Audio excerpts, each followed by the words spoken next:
joined by my colleague, Joe Catalano. Joe, this is another night for us at the desk. Here we are back at the anchor desk on election night. Good to see you, Mark. Good to be with you. And we're looking forward to a great evening of talking to candidates and getting numbers for you as well. And we will have guests, as Joe had mentioned, and we have one in studio right now. The mayor of the city of Quincy, Mayor Thomas Koch, has joined us, so we will chat with him right now. Welcome, Mayor Koch. Glad to be here, Jess. Great to have you. Let's start by talking about today's election, and certainly great weather for folks to get out there and vote. Indeed. Yeah, indeed. A good November day. A little blustery, but the sun was shining. I know some of the poll workers holding those signs, but they have a tough time holding those signs with the wind. But yeah, it's always a good feeling. I voted, Ward 6 Precinct 2. It's always great to go in and see the poll workers and chat with them a bit. There was plenty of time to chat because there weren't a lot of people in there voting. Is that right? At least my precinct is not a great voting precinct. Okay. A lot of rental property, a lot of transients. So. North Quincy High School, is that? North Quincy High, Yep. yeah. I'm in 6-2. They have 6-1 there as well. But you know, Nikki Crispo, her team, they do a great job. The systems are so good now, so accurate, and her team really does a nice job throughout the whole process. I mean, from nomination papers right through. So kudos to Nikki and the crew at City Hall. They really make democracy happen, and a lot of times they get overlooked, especially the poll workers. It's a grueling day for them, for sure. It is. A lot of the poll workers, as you know, work a couple of times a year. Yes. A lot of retarees, they come back, they look forward to it. It's a big social event for them. Sure. And they get a little pay for the day, a little bit gas money perhaps. Right. So yeah, it's a great day, it really is. What do you think about early voting as concept? In other words, years ago it was Election Day, that's the day you voted. Do you think that's lost momentum because of early voting? I think what happened with it, I had this conversation with Nikki years ago when I first started. I did not think it would increase the percentage. I just thought it would make it easier for people to vote and they regularly vote. And that's what happened. It really hasn't increased the numbers at all, but it's made it more convenient for people. And I guess that's a good thing. Yeah, it's the same with mail-in voting too, right? It's just Indeed. a convenience factor. Yeah, absolutely. But as you mentioned, like the preliminary back in September, it was under 10% turnout. Right. Yeah. Right. She's hoping for a much bigger turnout tonight, but even so. Yeah, we always like to see more voter turnout, more percentages. But at the end of the day, people it's a privilege to vote, but they don't have to vote. It's their right not to vote either. I always mention when I'm talking to classes, whether it's Quincy College or the high schools, that you know, the young people are written off in these elections. Everyone gets all worked up to vote in a presidential. But the rubber hits the road with services at the local level, from certainly in schools, education, but roads, rubbish pickup, snow plowing, 911, libraries, it's all at the local level. So you would think it would be the reverse. But everyone gets worked up to vote for president. Not as much, but governor. But at the local level, we got to do a better job trying to get people out. Sure. And what, I suppose... I think that's a sign they're all happy. What would you say to any candidate that decided to seek office? I've actually talked to some of them. One of them visited my house when I happened to be home, and she said how overwhelming it was to run citywide as a school committee candidate. No, I give them full credit. You know, you're giving up a lot of personal time away from your family to go out and try to make a difference, and it's a wonderful process. You know, I ran in the 80s for city council, and I was not successful, but I didn't regret anything because you meet so many wonderful people, you experience the process, it gives you a whole different insight, and so I congratulate all the candidates who decide to run. That's what it's all about. Yeah, there'll be at least 2 new city councilors tonight, 2 new members of the school committee as well. Right. You are not Some on the openings. ballot tonight, but I'm grateful for that. but are you looking forward to working with the incoming candidates? Of course, yeah. I've been around a little bit, and you know, I can work with anybody. You know, people have different ideas. That's okay. People don't have to agree on every issue. But overall, I think we're all rowing in the same direction. The city's in a great position. I mean, it's remarkable. I stopped by Squantum today. I mean, you've got a 5th new school going in the ground. It's remarkable what's going on in the city, and that's a tribute to everybody involved. members of the school committee, the city council who votes on appropriations, and citizens that support it. So it's good stuff, it really is. Do you know, Mayor, will there be inauguration for the new candidates on January 2nd, I believe, or will it be after the first city council meeting? We a few years ago, we changed it up. So Okay. the first school committee meeting in January will be when we do the school committee members. Okay. And then the city council does their own thing at their first meeting. Gotcha. Okay. Yeah. Very good. And at some point, I'll do a state of the city. Sure. Yeah. And let's a preview of the state of the city. What's in store for Quincy, I guess, in the near future? I haven't even thought about the state of the city, but you know, it's usually an occasion where we look back a little bit and then we look forward. And as you both know, you probably heard me more and more talk about infrastructure. And infrastructure comes in many forms, whether it's not just roads and pipes, and it's seawalls, it's schools, it's public safety headquarters, it's IT, it's communications and 911. We're going to be combining that, police and fire, the state-of-the-art system. We're going to actually be saving, again, some more time so the response times will be a little bit better. But I'll take an assessment in December, see where we've been this year and where we're going to be going next year. But look forward to working with anybody who wins tonight. We're still in the middle of, well, toward the waning end of Quincy 400s. Still Indeed. some things still to come, and then Massachusetts or America 250 next year, right? Absolutely. Yeah. We're going to have some fun with that one as well. Okay. It's been a great year on the 400 stuff. We've run into people all over the city, and everybody's raving about it, the concerts, and whether it's the Common or the concerts at the stadium, the symposiums, the lectures. I mean, it's been quite a year. The parade, you're going to see some of those floats from the Leg Day parade sure. being in the Christmas parade. We're going to get another use out of it. Absolutely. Still 400, so Yeah. why A not? lot of work on those floats. Ton of work. So they yeah. should- All they of should those things get is a lot another of work. view. Absolutely. Yeah, we made that decision right then to put them in storage for now and then show them again. Maybe a little Christmas touch to them. Ah, very good. All right, a little preview, a little Absolutely. teaser. Thanks so much for stopping by, Mayor. My pleasure. Thanks for the coverage Thank you. today. It's a great service you provide to the people of Quincy. So It's thank thanks you to for that. our volunteers, really. We couldn't do it without them, so sure. we thank them. Yeah, good to see you. Same here. And we are going to a piece now that I did actually with the Quincy City Clerk, Nicole Crispo, at the polls.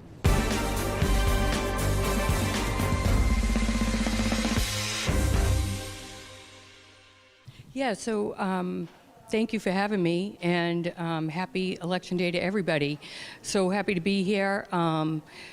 All 31 of our precincts are open.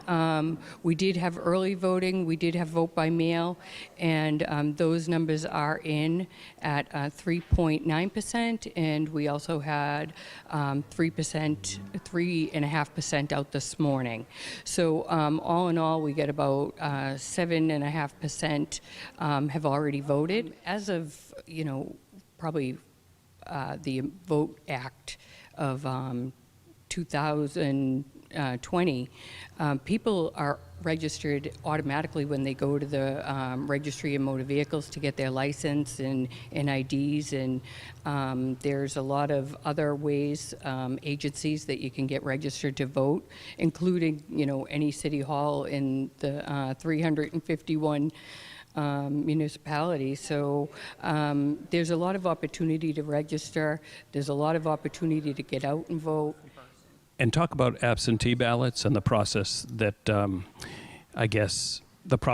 that follows. Yep. So the absentee ballots are still in use for if you're out of the city on election day, if you have religious beliefs that you can't get to the polling location, or accessibility issues.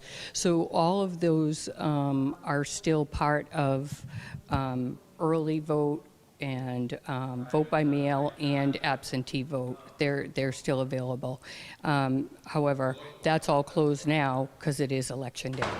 Talk about the results, how they will come in, and why they are considered unofficial results. Certainly. So if there is an issue at a polling location and somebody says, geez, I know I'm registered to vote, by all means, we'll give you a provisional ballot. You can vote that ballot. It goes into an envelope. We do research back at the office through the RMV or whatever other component. There's a list of things, and you fill out an affirmation saying that you're registered, and this is how you registered. We'll go there and look to see if you actually are registered or not. If you are registered, we certainly take that ballot and count it. If you're not, we'll send you a voter registration by mail. And again, why the results tonight that will be reported, and you can maybe give me a timeline as to when you expect that to happen, but why those are considered unofficial? Yes. So the unofficial votes come in tonight at 8 o'clock. All the polls close down. They come back to City Hall. All the data gets compiled then, and we have unofficial election results. That is because we're still looking at those provisionals. We have 5 days to conduct some research into whether they should be added to the unofficial polling results. And I guess lastly, let's just look at the support that you have in running an election and how important it is for folks that are staffing the various polling places throughout the city. Thank you for bringing that up, Mark. It's such a big job, and we have a big city. We have over 68,900 voters. And with that, we need to man all these polling locations. We could not do it without our poll workers, our staff, our DPW, our public buildings, our churches, our Elks Lodge, things like that, we like to keep it in the neighborhood. It seems like something that is for such a big city, but it keeps the neighborhoods intact. So as long as we can do that and we have these spaces to do it, we will. And we think it's important, but that comes with a lot of work and preparation. Very good. I won't keep you any longer. Busy day for you, busy night, but I want to thank you for joining me here today. Thank you. So there you go. That was my interview with Quincy City Clerk Nicole Crispo earlier today at the polls. And now, in keeping with our format tonight, and while we wait for numbers to arrive and share with you, we will go to an interview conducted earlier today with a candidate for Councilor at Large. I had the opportunity to interview Andrew Pham. Andrew Pham has joined me in studio. He is a candidate for Quincy City Councilor at Large. Andrew, welcome. Thank you. What can you tell me about this run for Quincy City Councilor at Large? I wish I had more time. I think today there's still so much messaging I want to get across, and there's just a battle of like how much attention do you want to draw to certain problems, and who will care about those problems and who will show up to vote if they care about. There's so many calculations that I didn't think about until going into this race that I'm kind of just thinking about it now. Well, clearly you've addressed at least some of those, if not all of those issues as you were out campaigning. Talk about, I guess, the key point in your campaign, Keep the Future Bright Fund. Explain that. Yes, so Keep the Future Bright kind of just stemmed from bringing more opportunities to the young people. And right now, the world is so competitive, and unfortunately, unless if you know somebody, your opportunities to get these doors, I guess is a lot simpler for them. But for someone who doesn't come from a powerful family or come from money, you kind of have to work and kind of be smart about how you kind of get your opportunities. The Keep the Future Bright Fund was kind of a fund that any instance of money saved from the city that I was able to fight for, I would reinvest it back into part-time opportunities for the youth and disabled. And it would kind of be not only just an internship program, but a kind of a knowledge share opportunity for our current city employees to kind of find their future mentees and actually kind of keep this wheel going. Yeah, right now I think the hiring practices of the city could be definitely improved, and although this form of government, the mayor has final say of who he hires, but certainly I would love to provide more oversight into what opportunities are available for the general public. And I know you're a proponent, another key point in this fund is continuing education for city employees. Right, and that is important because I've seen other municipalities send their employees to meet and network with other folks around, not even the Commonwealth, but I would like to see it kind of national conferences. Our Quincy has such a really big influence. I think Chicago used to pull our police officers to kind of give them the 101 on community policing. That's like the stuff, collaborative work that I think the city employees are capable of. But right now we see so much of the salaries and those opportunities kind of going up to the top brass. And I would like to see that kind of flow more equitably across the organization. And talk about something you call community budgeting. Community participatory budgeting, yes. And stolen from Somerville, inspired by Somerville. But a lot of things are. I mean, I think it's okay if something's working in a municipality, why not duplicate that? For sure, for sure. And this was a way to give the people a direct voice into the budget. And it could be set, we start with a small number first to see how it goes. And you know, right now in Quincy, people are upset because they feel like their voices aren't being heard into many of the decisions. And this would be a quick way to kind of start alleviating some of that pressure and giving the people trust into the city again, that, you know, the politicians that we elect, they are hearing our opinions and they are considering our opinions for the decisions that they make. And talk about meeting enhancements. Meeting enhancements. Also part of this. In other words, I guess making the meetings accessible, maybe more accessible for folks? Oh, yes, yes. This is for the people who are maybe shyer, that when they want to speak up if we do have a public hearing, I want to make sure that, you know, they have a way to kind of explain their issues that they care about before going into a public mic. And I would have liked to see like live stream opportunities where, you know, one of the most popular content creators right now are stream, and part of that is getting that live reactions from the crowd and getting real-time comments phrased in. And that kind of live stream mode of content is engaging. And right now, Quincy has a voter engagement problem. And we're just that was just kind of like a brainstorm of ideas on how we can get people of Quincy more excited, more engaged into our civic processes here. Well, Andrew, I want to thank you for joining me here today. Wish you the best of luck in your bid for Quincy City Councilor at large. Thanks. And can I add one more thing? Absolutely. Thank you for everyone who has put their faith in me as a young blood, as no political experience. And you know, I set out this race trying to do the best I can for this city. And although my comments might have hurt some people, those are comments that I just read online, that I was able to gather from publicly available sources. And, you know, just because these things happen and I'm reading it does not make me upset at the people. It's just our current processes, and it takes time to fix all these things.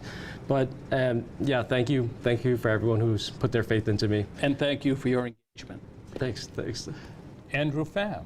That was an interview that I conducted earlier today, and we will get back to more interviews, but my colleague, Joe, will provide the first numbers of the evening. We are getting some numbers in now, thanks to our volunteers out at the precincts, and you can see them scrolling along the bottom of your screen as well. But we'll read what we have for you so far and the races that have been reporting so far. We'll start with the race for at-large councilor. There are 6 candidates for the 3 seats, at-large council seats this evening. And as it stands right now, with Ann Mahoney at 2,116 votes, incumbent Noel DeBona, 1,779 votes, and incumbent Scott Campbell at 1,785 votes. Then we have Andrew Pham at 1,519, Herbert Ali Shaughnessy, 1,095, and then Ezequan Yuan at 1,729. And again, that's for the at-large race right now. Over on the school committee race, also 6 candidates for 3 seats on the school committee. Incumbent Tina Cahill at 2,009 votes. Kate Campbell, 2,118 votes. Kai Lee, 755 votes. Tom Leung at 2,168 votes. Marcia Roos, 1,251. And Frank Santoro, 1,366. In the race for the Ward 1 City Council seat, incumbent Dave McCarthy right now, 764 votes. And David Jacobs, 961 votes. Ward 2 Councilor Richard Ashe is the only candidate that's not being opposed in the election this evening. We don't have results yet coming in Ward 2, but we will shortly for sure. Over to the Ward 3 Council race, and as you know, incumbent Ian Kane is not seeking re-election this evening, so 2 candidates vying for that seat. Walter Hubley right now at 821 votes, Kathleen Thrun at 671 votes. In Ward 4, the incumbent James Devine at 325 votes, challenger Virginia Ryan, 374 votes. And if we scroll down here to the Ward 5 Council's race, we have incumbent Dan Minton right now at 41 votes, and a challenger Maggie McKee at 87 votes. In the race for Ward 6, incumbent William Harris, 132 votes, challenger Deb Riley, 271 votes. And those are just the numbers that are coming in from the polls from our volunteers that we have for you right now. This does not include mail-in or early voting. That'll be tabulated by the city clerk's office later on this evening. Such a great job there, Joe. Thank you so much. Numbers. I couldn't see them. I could barely see them. So the folks were better serviced having you read off those numbers. We're doing our Definitely. best. And again, we thank our volunteers who are out in the field providing these numbers, and volunteers downstairs manning the phones here to tabulate all these and send them up to us. We appreciate that. And we should mention that we do have students from both Quincy High School and North Quincy High School helping us out tonight, so we thank them. And as we continue tonight's coverage, we will now turn to an interview that I conducted with a candidate for re-election as counselor at large. That would be Scott Campbell. We'll go to that now. Scott Campbell, a candidate for re-election to the Quincy City Council, counselor at large, has joined me in studio. Scott, welcome back. Thanks for having us here. Thank you so much. It's a pleasure. Talk about this. You have just come to or you're nearing the end of your first term. Talk about your time on the council and some accomplishments that you're proud of. So this is the end of my first term. I think January will be, the new beginning or the end, and I'm hoping that we're in good shape here going forward. But it's been an honor and a pleasure to do this. It's something that I've lived here my entire life, and it's something that to be a part of some of the things that were going on. I'm proud of the work we did for Quincy 400. I think that the entire council helped kind of cultivate that. I'm proud of the input that we received from constituents, and one of the things that we're pushing for now, and it's a resolution that I did at the beginning of the year, that we're really pulling together a lot of things, is the goal of our campaign was 3 generations of families who can live and work here. So the in-law suite. The in-law suite, right, yeah. It's been kind of the goal of mine for the past 2 years to just get it off the ground. And one of the first things I asked was, can we do this, this, and this? And they said, well, it's not legal to do that, but this might be another way to do it, and it was more like kind of, all right, well, it's a starting point, how can we make it so we can utilize those funds and make it legal, and I'm probably looking at the path to get it there, what it would take.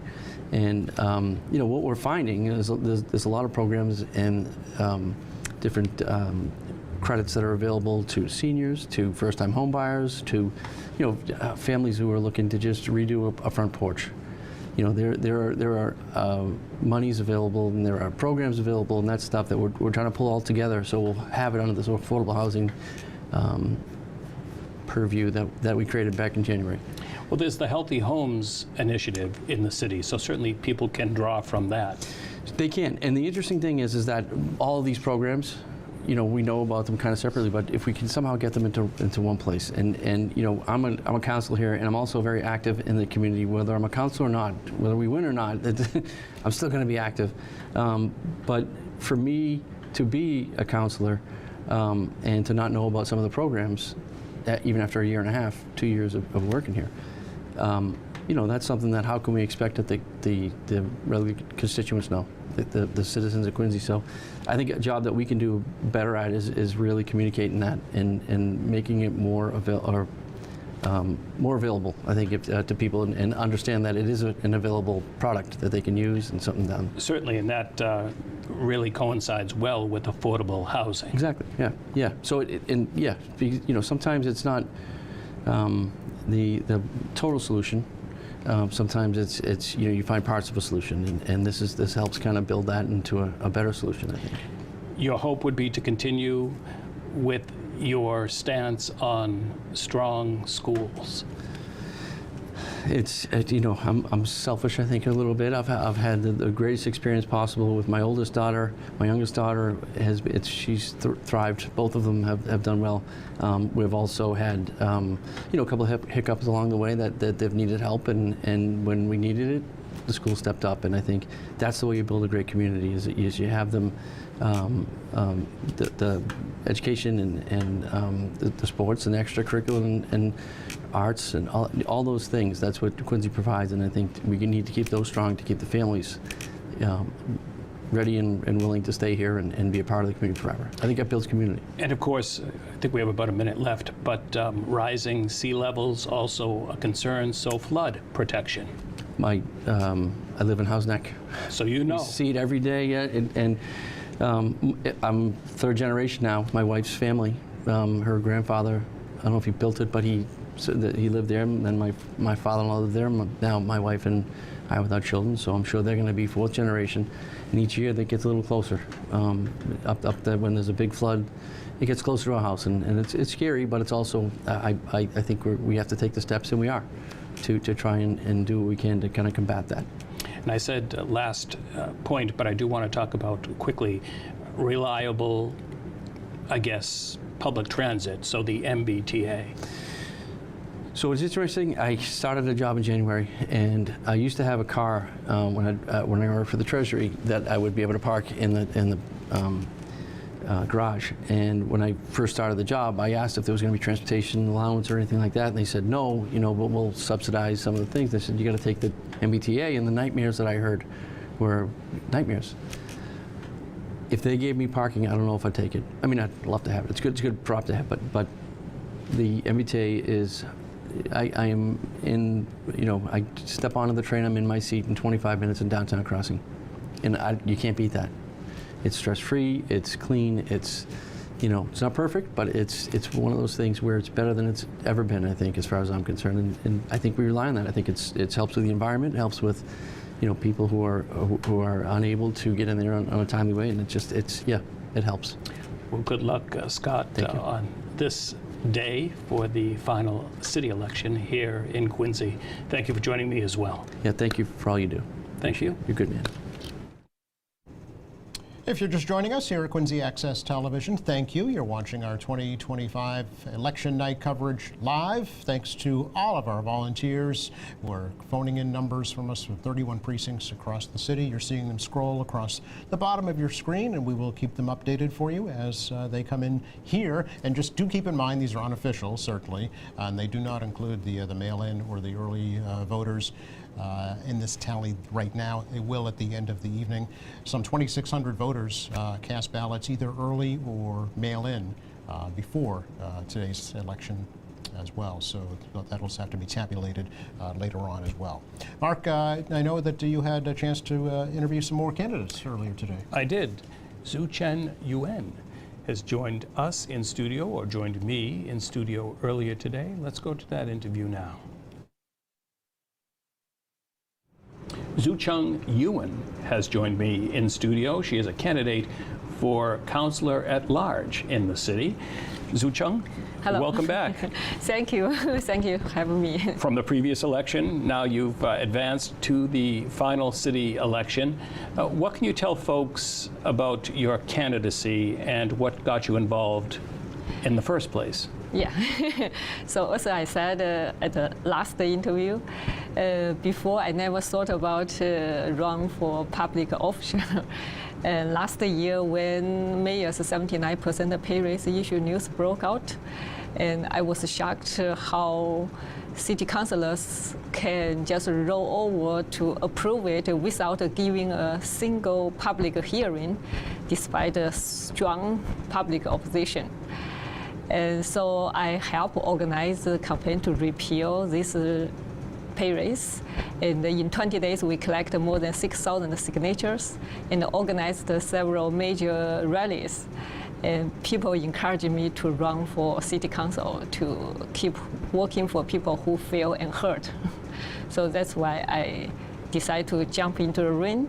And I also want to use my running to encourage more people stand up to serve.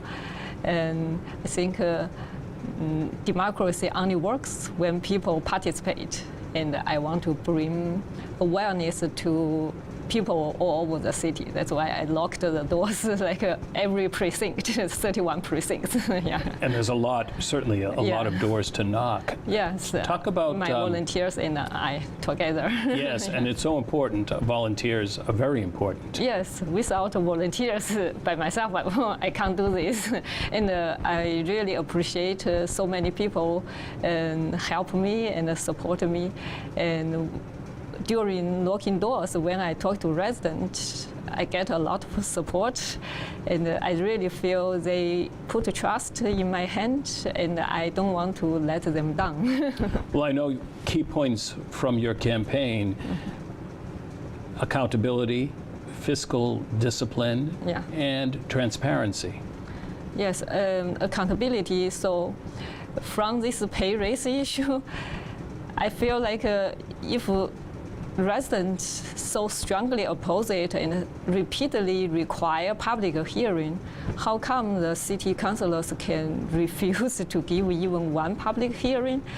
So pay raise issue is not the only issue, but it reflects a deeper problem that people don't have a say, and city councilors have stopped holding executive accountable. So that's what I want to change. And I want to bring back checks and balances back to the city council. For transparency, so you know that two controversial religious statues cost $850,000 to build, and if you add a shipping fee, all the way shipped from Italy to here, that's over $1 million. But the Republic was not informed. Even city councilors was not informed. That's a severe lack of transparency. This is just one of many examples, lack of transparency. And fiscal discipline? Yeah, fiscal discipline. There are so many cost overruns, constant, significant cost overruns on city projects. Like that new animal shelter budget for $7.1 million and ended up costing $28 million, almost 4 times. And the public safety building cost $175 million. For city like Quincy, it's not a rich city. Spending lavishly like this is unacceptable. And lastly, I know term limits is also a concern. Yes. So talk about that, and if you get elected, you would observe term limits if they pass? Yeah, I would like to put forward an ordinance to get these term limits done. So my proposal is 2 terms capped at 8 years for the mayor. And if a mayor want to third terms, a special election is needed, and 2/3 of voters approve is needed. Because from my life experience in China and centralized government, that life experience told me absolute power corrupts absolutely. So we really need structural safeguards for democracy. Well, thank you, Zhu Cheng, for joining me, and good luck in this election.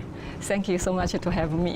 You're welcome. And I want to say thanks to all the supporters, volunteers who motivated me to run, and who gave me so much energy to run this whole campaign for this whole city. So thanks again. And I want to do my best to serve the constituents and do what I have said, and I don't want to let them down. Well said. Thank you. Thank you so much. Thank you. Zhu Cheng joined me again in the studio just earlier today. Just one of the many interviews that you will see tonight as part of our continuing coverage of Election Night 2025.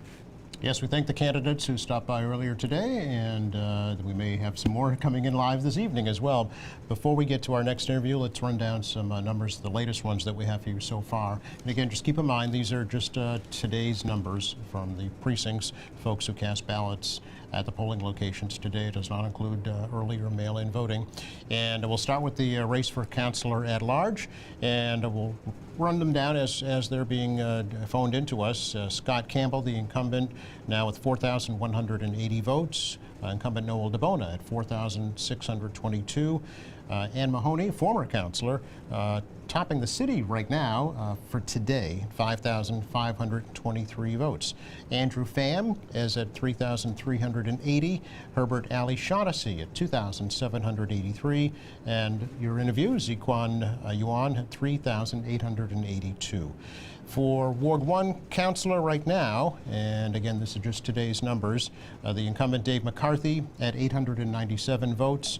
Challenger David Jacobs at 1,182 votes.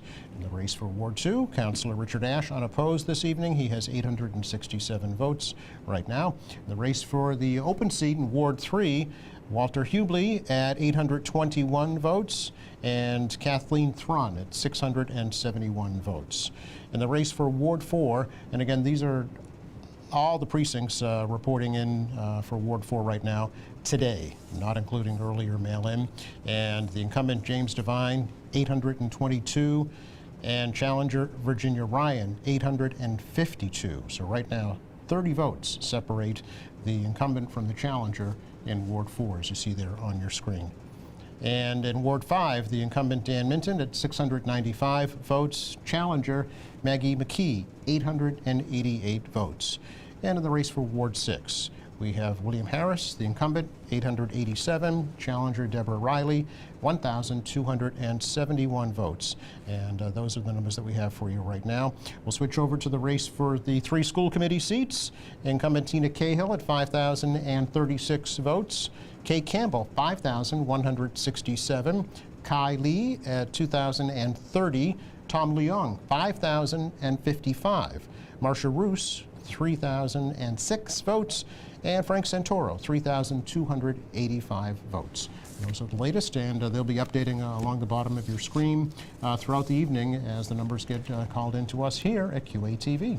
I must say that it's a bit of a challenge. As Joe is reading these numbers, they change, They are or they updating. can change. It is it's live on the fly for sure, no question. We did have a chance earlier today, I did actually, to sit down and have a chat with incumbent Ward 5 City Councilor Dan Minton. Let's take a look at that right now.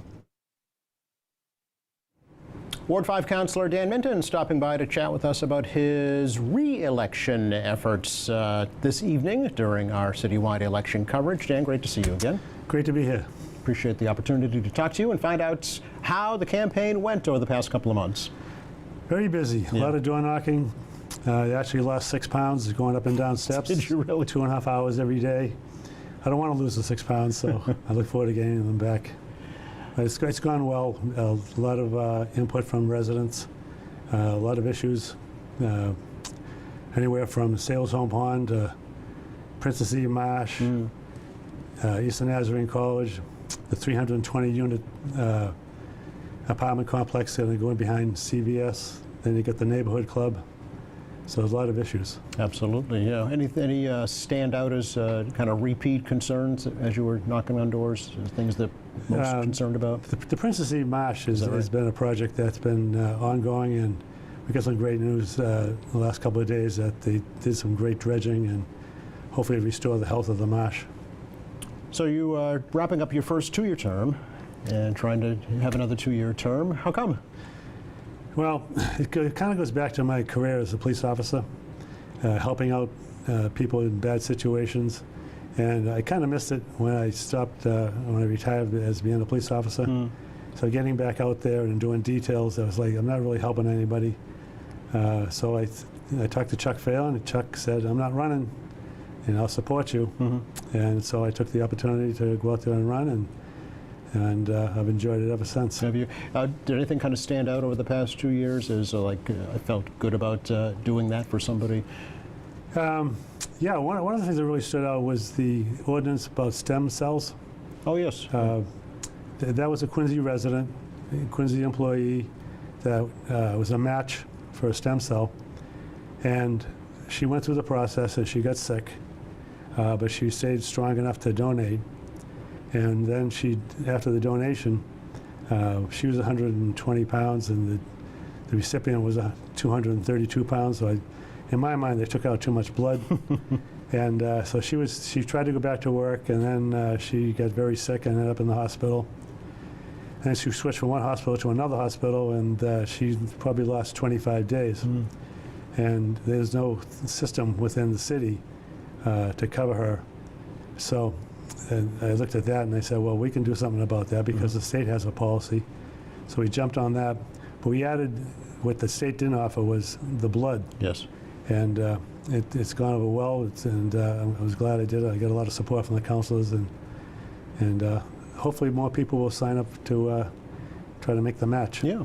And if you are successful this evening, Dan, for your next 2 years, anything in mind that you're working on? Yes, synthetic drugs. We had a case in the city that is questionable as to why the person died. We don't know necessarily yet, but nearby was a store that sells synthetic drugs. So we're going to look into that. Attleboro has an ordinance saying you can't sell them, so that's my number one priority. We've got to keep people alive. Okay. You're a lifelong resident, right, and worked in the city forever, but did you learn anything that you didn't know prior by serving on the council? Yeah, the thing I really learned was I thought there was a lot of apathy, and there really isn't. Yeah. I mean, maybe the vote numbers aren't that great, but the input that people give me, the groups that are attached to different issues, it just amazed me, and it was very rewarding, especially coming from a profession where, as a police officer, you ask somebody what happened, and they go, I don't want to get involved. Right. So it was just really refreshing to see that. Do you think there's enough opportunity at the council for the public to comment on issues? No, I was talking to Councilor Devine, and we're going to try to work out something there that similar to what the school committee has, where you have a half hour during a meeting to express your opinion, and it's not so much for the councilors to respond because that would take forever, but for let the people just actually express their concern. Sure. I think it's a big need. Okay. Are there folks you'd like to say thank you to, Dan, for helping you throughout this campaign? Yes, Paulie Griffin, my campaign manager, Atif, who's been holding the sign all day. It's my family members, all supportive, and it's gone very well. Great. Well, thanks for stopping by and sharing your experience. We appreciate it. Thanks for hosting this. Oh, you're very welcome. And thanks for watching us here at QA-TV. Our 2025 election night coverage continues in just a moment. Yes, it does. As a matter of fact, it continues right now with another interview, Mark, that you had a chance to do earlier today. I did. I spoke to Maggie McKee, so we will go to that now. And I just want to take one moment and certainly, again, express my appreciation for all the help we are receiving here tonight by volunteers. our members who are bringing you this coverage right alongside us. Yes, and a number of high school students helping us out this evening as well. So we thank both Quincy and North Quincy High Schools for providing those folks. All right, we are all set to go to our next interview. Maggie McKee. She has joined me in studio. She is a candidate for the Ward 5 Quincy City Council seat. Maggie, welcome. Thank you for having me. Yeah, great for you to be in. I know you utilized the services of Quincy Access Television in the past. We certainly thank you and welcome you, as we welcome you here tonight, to utilize our services even more. Yes, this is a fabulous resource for the community, and I've only used it more and more, as a viewer and a listener of the podcast every day, and to be able to borrow equipment for different events, to record them, it's amazing. So let's talk about your candidacy and Ward 5. Yeah. I know one of your key points for running was transparency. Yes, I think, as I've been door knocking, there are a lot of different issues that people have, specific issues. A lot of them sort of fall into roads, traffic, some streets people say they've been asking for, speed bumps or whatever for a long time, potholes, but also people are concerned about other things in the government, about how the raises and the religious statues, and I think if we can kind of get the basic good government practices going, we can more easily address all of the specific details. So if we can share information, basically, I think the city council should act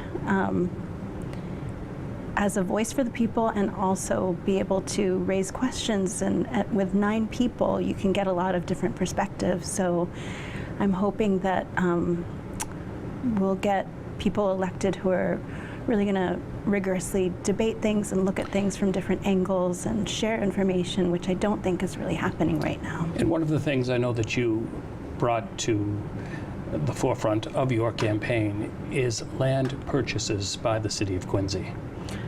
Yes, there's some of those recent land purchases have been puzzling, to say the least. So, selling at a loss, which even just, $300,000 to, I think, a big developer for a multi-million-dollar project, it almost just seems, why would we, why would we do that? It just doesn't make sense. And I know the argument is that, you have to entice people, but I think those people who are, building these multi-million-dollar projects would still be interested, and to sell at a loss just hurts the people of Quincy. And we're seeing, cuts at the federal government level, and people are losing SNAP benefits, and so we really can't be giving away money when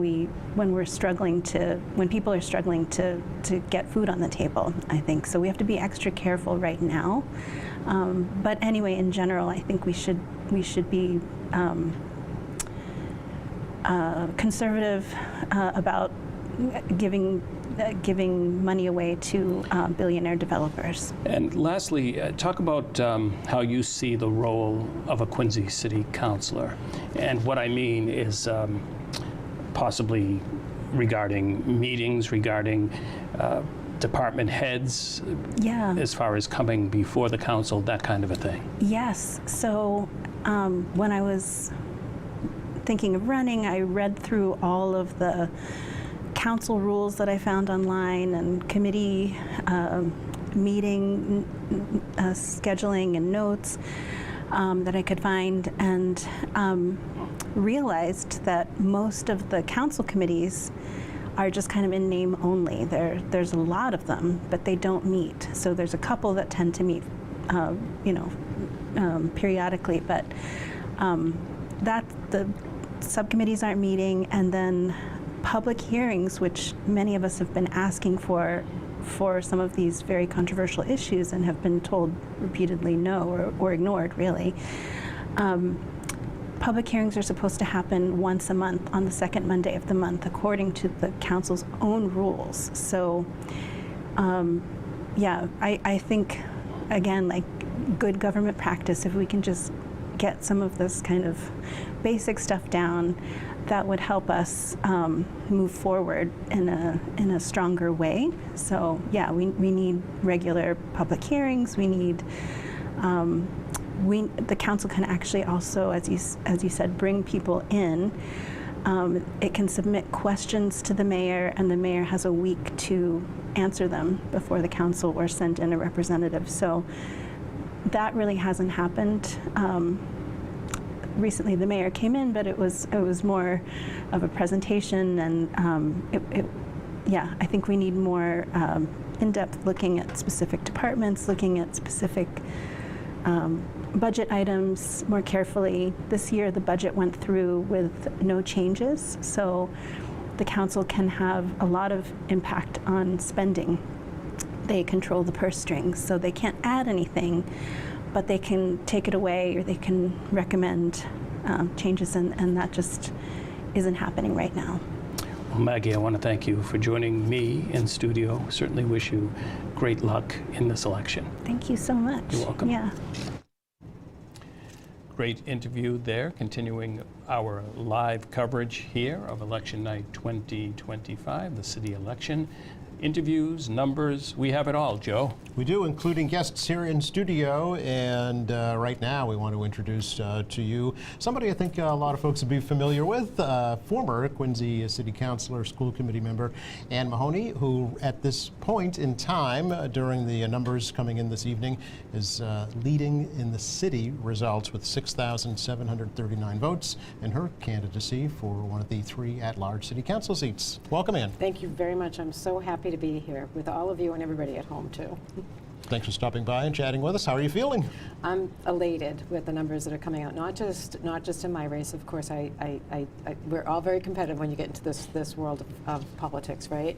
But this was really an opportunity for the city to meet some really great new candidates.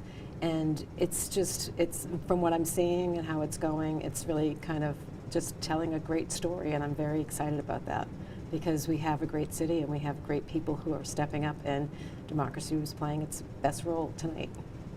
Let's go back to the beginning of your campaign, your announcement. Yep. I have to do this. So I have to say that when you're watching things that are happening and you're trying, I'm going to tell you, when I ran for mayor, and you win some and you lose some, and that's just how it goes, right? But I'm a big believer that we have to really work together to make things better for everybody. And 47% of our city was not happy, and I offered that opportunity to sit down and really just talk about the issues. I had a plan. More than happy to share the things that I think that needed to be done for our city, for the betterment of our city. And it was met with deaf ears. Nobody, the administration just didn't listen. I offered it more than once, and the response that I got back was, they're never going to vote for me anyway. And it's not really about who votes for you, it's about what we're providing to the people who live in our city. So for the last 2 years, I was being very quiet, purposely, because I really needed other people to kind of see what was happening. And I was so proud of some of the people. They worked on my campaign, but they are their own individual people, and they came out from the Citizens for a Fair Raise, Susan Young, who came out, and she really led that. And to the Just Quincy, to other people that were doing. And it was just really talking about some of the things that we didn't know. Like, I was in the council, I voted for the police, the headquarters that they were developing. The statues were never there, and it's not about the religion. It's not about the religious statues. It's about the money that's being spent that nobody knows on things that the council didn't even know. And when you don't know that, then it's really disarming to the people who live here. Like, why are we paying on things that are frivolous when we have other things that really need to get done in our city? You know, we often hear the administration say things like, "Where do you want us to cut? Is it the streets or is it the traffic?" But those are the basic services, and those are the places you will have to cut when money isn't there. So we're spending all this money, and it's not necessarily going to pay dividends in the future for us. We have to be careful about what we're heading into. I say it all the time: there's good times and there's bad times. You have to be prepared for both. And any good person in business knows that you have to prepare for both. And you better be careful with the debt you take on, because companies that take on too much debt go out of business. So it does appear, at least by the numbers that we're getting, that you will be reelected back to your old seat on the City Council. What will your first order of business be, Ann? Well, I have to see who else I'll be working with, but my first order of business will be to listen and to find out what the budget is and start to look forward to what the next budget's going to be. So we really have to get back to really discussing the things that are happening here in the city, and I want to make sure that we have public input, because that's what's been missing from our council for quite some time. When we were there, I will say, when Neil Yang was the president, we did have more public opportunities for people to come out and discuss, but it has gone backwards since then. We just haven't had that opportunity, and we really need to make sure that we're listening to every side of what we're doing, so we're presenting the things for the people that live here in the city of Quincy. And what do you have to say about the new candidates and the impressive numbers so far that they've been able to gather? Well, I'm just incredibly proud of them. You know, there has been a lot of work and effort that's put into these campaigns, and I will say that when people were asking me what they needed to do to help me, I was saying, you know, pick a candidate that you can really get behind and work for those candidates, because it was just myself and my husband. I really didn't ask anybody to do much, and I did have one fundraiser, but really my whole theme throughout this whole campaign is you have choices, and they're good choices. Research who you're voting for, and be prepared to go out and make a good choice for your city, because you get to decide that. Otherwise, we don't get to actually lead the way we want to. And discussion is a healthy thing. To say that, you know, we don't want change in the city because we don't want to go backwards, because we don't want to have meetings take longer than 15 minutes, I think that's crazy. That you have to cancel meetings of the city council because they don't have anything to talk about, when there is so much to talk about, and people are standing outside your window protesting you. You need to talk. That is what government's supposed to be. You're not supposed to be shutting the door and pretending it's not happening. We need to actually have answers for people. And we're not always going to have the answers they want, but you do have to actually respond to people. Ann, thanks for stopping by this Thank you so evening. much. Can I just have 1 second to thank some people? So I want to thank Local 12 and Local 537 for coming out and supporting me today. They picked up signs. They were out there all day for me. My nephew Danny, some people thought I was his sister, which is really cute because he's my nephew. He was out with his 3 girls too, and he's 537, well as much as my brother Kevin, my family, and mostly my husband, and our new dog Bodie, so because he's kept me pretty happy during the day too, and my daughter Rory and my kids, of course. So I just want to make sure, and I want to thank all of the new candidates and the candidates that didn't win. I want to make sure that we recognize them as well, because they put their name on the ballot, and it's the most important thing that you can do, and it's what we need to see more happen more often in our races. They should never be uncontested. So I just want to make sure we thank all of them as well, and congratulations to all of the winners that won as well. And I thank everybody in the city of Quincy for your belief in this opportunity for change. Thank you. Speaking of new candidates, we have a school committee candidate, Tom Leung, waiting in the wings. Excellent. So we'll welcome him, and we thank you. Thanks so much. It was great seeing you guys. Thank you, QATV. You're very welcome. And while we wait for Tom to join us here in the studio, we'll go to some numbers in the at-large council race, speaking of, that we just had a chat here with Ann. And we'll begin with the incumbent Scott McCampbell at 5,200 votes right now. Incumbent Noel DeBona at 5,658 votes. And Mahoney right now leading the city at 6,916 votes. Andrew Pham checking in at 4,237 votes. Herbert Ali Shaughnessy at 3,391 votes. And Ziquan Yuan at 4,927 votes. And you see the graphic there on your screen right now for the race for the 3 at-large council seats this evening. And Joe, again, continuing with how QATV covers elections, I'm going to turn it over to you because we have another guest joining us in studio. School committee candidate Tom Leung is joining us live here this evening to talk about how the campaign went and how he's feeling this evening. Tom, great to see you again. Great to see you guys. Right now, 6,366 votes for you, and that's with quite a few precincts reporting in now. So how do you feel about that? I feel pretty good about that. Yeah. What was a challenge for you going through the campaign, Tom? I think this being a citywide election, this is a big city. There's a lot of precincts, a lot of little neighborhoods. Tried to get to all of them.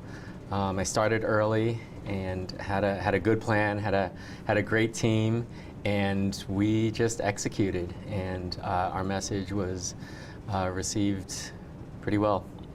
Let's talk about what you could bring to the city. Make schools more competitive. Yeah, absolutely. I had a wonderful experience at Quincy Public Schools. They prepared me for college and life after. My kids are doing well, and so I want and expect the same for all students in this city. And this is a very different world and job market that our students are graduating into, and so I just want to make sure we're doing everything we can to prepare them. And I guess upon those lines, increase learning opportunities. Absolutely. Increase learning opportunities and the quality of those opportunities, and to make sure that they're relevant, again, for this new economy and the new types of jobs that are out there. So speaking of learning, what do you think you'll have to learn, Tom, when you join the school committee?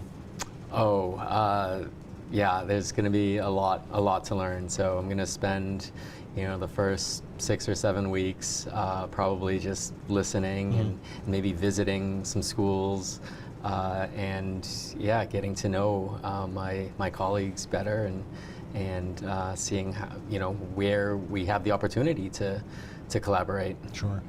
I know modernizing the curriculum is something that you're interested in, modernizing the technology also, hand in hand really with curriculum. Yeah, definitely. We spend a lot on software, and we should take a close look at how that is being spent, and in particular artificial intelligence tools, and how to prepare for that at all grade levels. Were there any kind of common themes that came up during your campaign when it comes to the Quincy schools, Tom? With the voters' concerns or issues or questions? Yeah, I mean, we have a diverse population in Quincy, but some of the common themes are safety and academic excellence and special education. So yeah, those came through pretty loud and clear. When we talk technology, I just have to ask you your stance on cell phones in the school. Yeah, they don't need to be in the schools. We didn't have them when I was going through Quincy Public Schools. Or us. Right? And there was never a problem, if our parents or others, guardians had to get in touch with us. If we needed to make an emergency call, I mean, we just shoot down to the office. So. Because they're more of a distraction, and Correct. they're actually, and I experienced this, they're actually another form of bullying. Oh, yes, totally agree. And that came up in, some of the common themes. Bullying, I think, has always been an issue that needs to be dealt with. But yeah, I've been talking to families, and now with the phones, you kind of, there's no reprieve, right? You're on these devices after school, on weekends, and so yeah, the bullying can. And it can almost be a silent form of bullying. That's right. And that contributes to the social emotional health of a lot of our students, and is quite possibly a source of anxiety that we need to do a better job of addressing. Are there folks you'd like to thank, Tom, that helped you through the campaign? So many folks. I've met so many wonderful people, canvassing, all over this city. Of course, my wife and my kids for being so supportive, and the team that I had supporting me throughout this campaign. They were with me every step of the way. Hats off to them, because they did a fantastic job. I said repeatedly I had the best team this election season, and I mean it. I want to thank you for joining us here this evening, and again, impressive numbers thus far. Thank you so much for having me, and thank you for providing us this platform. I enjoy the work that you do at Thank you. QATV. Thank you. We And thank you appreciate for that. taking us Yes. up on it. Yeah, it works both Absolutely. ways. Yes. If folks don't participate, then Yeah. you know, our efforts are for naught. So thank you for using us for sure. Good to Definitely. see you tonight, Tom. You as well. Good to see you. Thank you so much.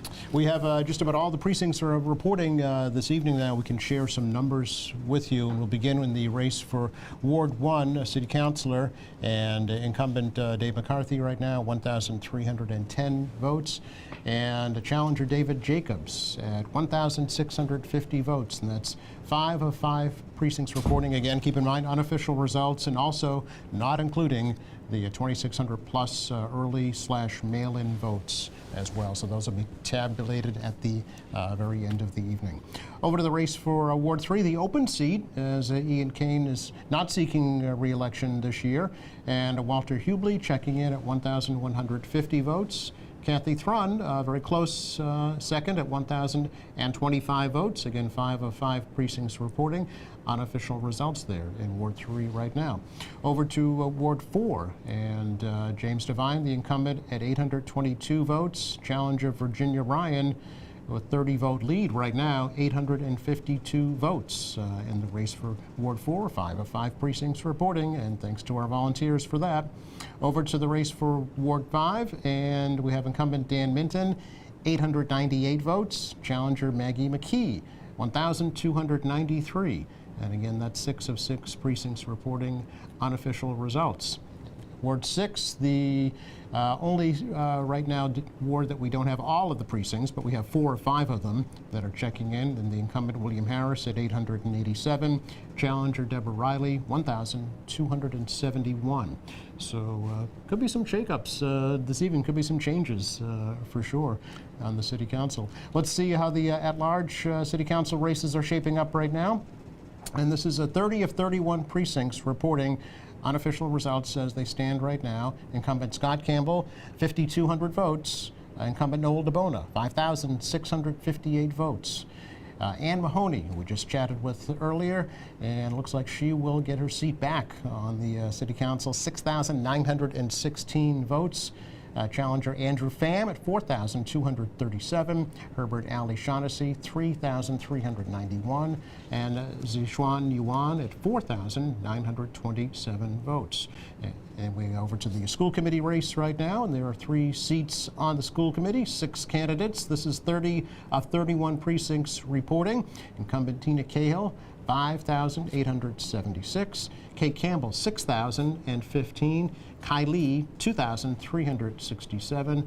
Tom Leung, who we just chatted with, 6,366. Marcia Roos, 3,560. And Frank Santoro at 4,025. And again, that's 30 of 31 precincts reporting.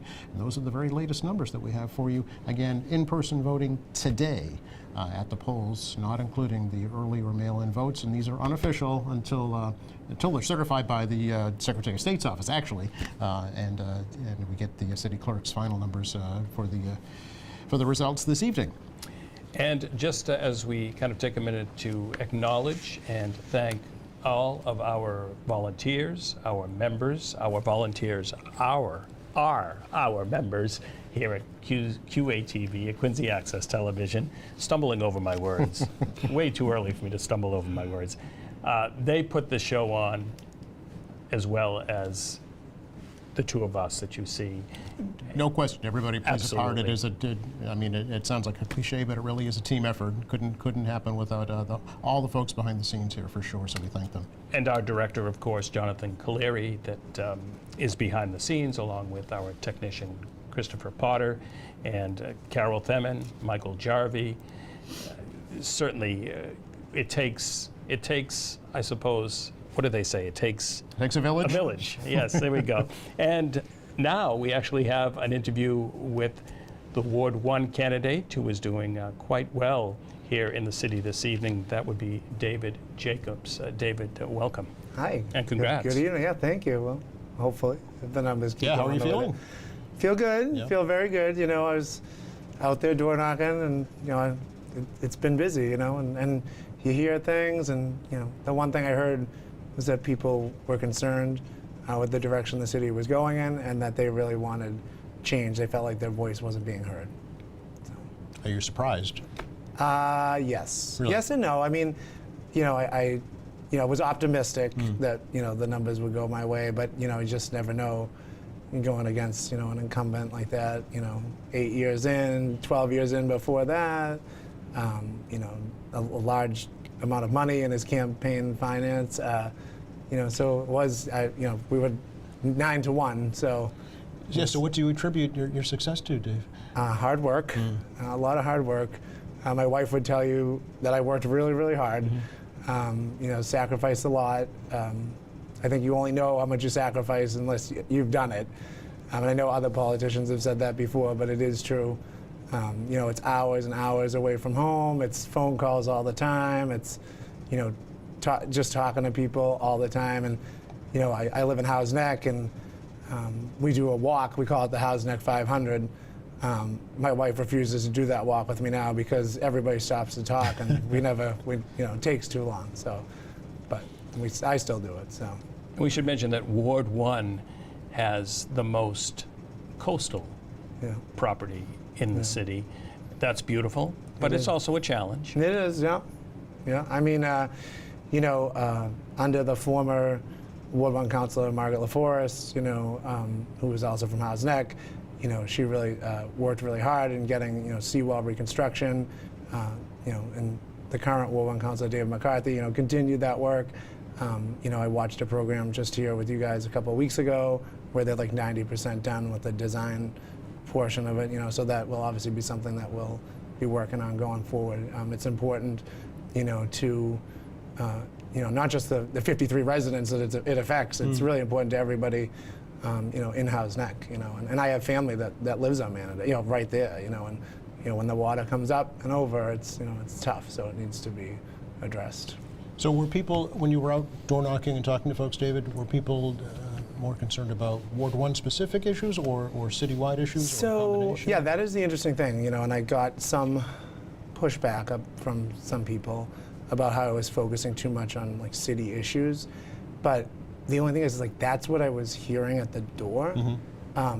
People obviously, they had concerns about Ward 1, and we'll obviously work to address those concerns, but there were just so many concerning things happening on the city level that it just overshadowed whatever was happening. Because when the house is burning down, you're not thinking about like, oh, I gotta fix that leaky pipe. You know what I mean? Like they were just focusing on how they could fix the root of the problem. And I think that everyone agreed pretty much I talked to was that change was what was necessary.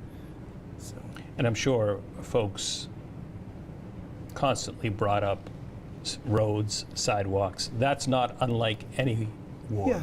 Well, we have a project going on C Street. I was going to say C Street. That's been a project that has gone through phases. Yeah, and a lot of people had concerns about that, and they would make complaints about the current counselor about that, and I would just say that's not his fault. You know what I mean? It's nobody's fault. That's the way the road is.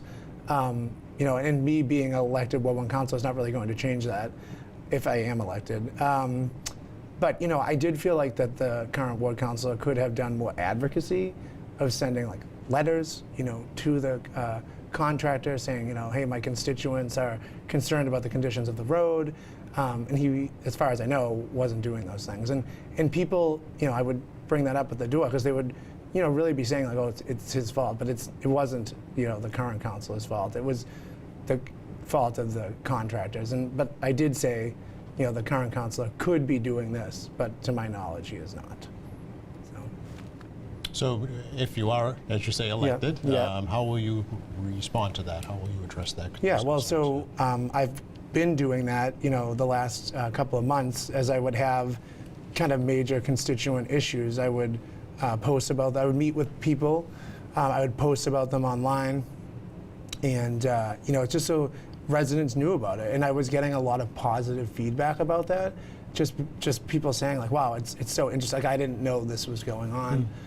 There's some issues going on, in particular in Germantown, that just popped up and people were unaware of it. And, I'm not saying anyone didn't necessarily do the due diligence, but the constituents down there just wanted, a little bit more outreach from, Quincy Housing Authority and from the Ward 1 councilor, and they were just not getting that. They were getting answers like, well, that's not our job. And, it may or may not be their job, but just because it's not your job doesn't mean you shouldn't reach out to those constituents and let them know what's going on. And I guess just one word on smart development. Yeah. Because often we'll see maybe a single-family house be turned into something different, quite different, not only in Ward 1. Yeah.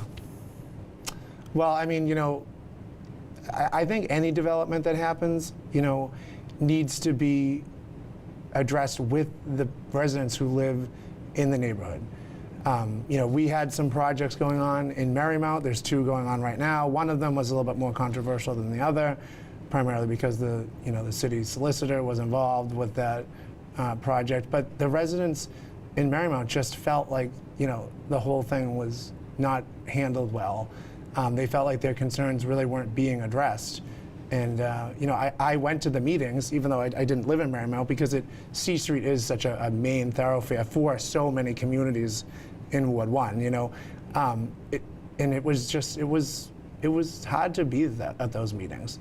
And I felt bad for the residents of Marymount. I felt bad for the residents of Adam Shore, residents of Howes Neck, and Germantown. And people, they wanted more answers, and the city didn't want to really follow through with that. Appreciate you stopping by. Did anybody like to say thank you to? Yeah, I just want to say thank you to everybody who worked on my campaign. Obviously, I want to say thank you to my wife Alice and my 2 children, Emily and Owen, who have put up with a lot. My daughter doesn't really understand. She's in 1st grade. She doesn't really understand what's happened. But her teacher read a poem for the kids on about Election Day, and Mrs. Qualter. And she said, and Emily's dad is running for office. And I think Emily, after the poem, kind of understood what was going on. And it's interesting because I didn't have Miss Qualter, but she was there when I was in 1st grade. So she has known me pretty much my entire life. And I grew up and still live across the street from the school. So I've seen her, for 30 years. So, but, I also want to thank, my campaign team, my brother, Dion Jacobs, my best friend, Joe Murphy, who you probably know from running for Ward 1 councilor in the past. My father, Walter Jacobs, he's the one who got me involved in politics all these years ago. And just all the other councilors and school committee members who ran, we were always there for each other, very supportive, and I think that's a good thing. Well, and thank you for joining us here this evening. And thank you for having everybody on. Appreciate it. You're welcome. Absolutely. And we're going to check those numbers for those candidates right now. All right. Thanks for stopping by. Thank you. You're welcome. We will take a look at the very latest numbers. 30 of 31 precincts reporting in right now. And again, these in-person voting as of today will begin in the race for Ward 1. And incumbent Dave McCarthy, 1,310. David Jacobs, who we just chatted with, 1,650. That's 5 of 5 precincts reporting unofficial results. And on over to Ward 2 was unopposed. Richard Ash, the only unopposed candidate, and he has, 1,010 votes. And we'll check right now in Ward 3 with the open seat, Walter Hubley at 1,150, Kathy Thron, 1,025. And that's 5 of 5 precincts reporting, again unofficial, and again without early or mail-in votes, so just do keep that in mind. In Ward 4, incumbent James Devine, 822, and very close there, Virginia Ryan, 852. 5 of 5 precincts reporting right now. In Ward 5, we'll check the incumbent Dan Minton, 898. Challenger Maggie McKee, 1,293. 6 of 6 precincts reporting unofficially. And in Ward 6, incumbent William Harris, 887. Challenger Deborah Riley, 1,271. That's the only ward that we have just one precinct not reporting in just yet. That's 4 of 5 precincts reporting. So, if these numbers hold, Mark, a wholesale sea change, really, on the City Council, potentially, And again, after this evening. An impressive run for what seems to be mostly first-time candidates.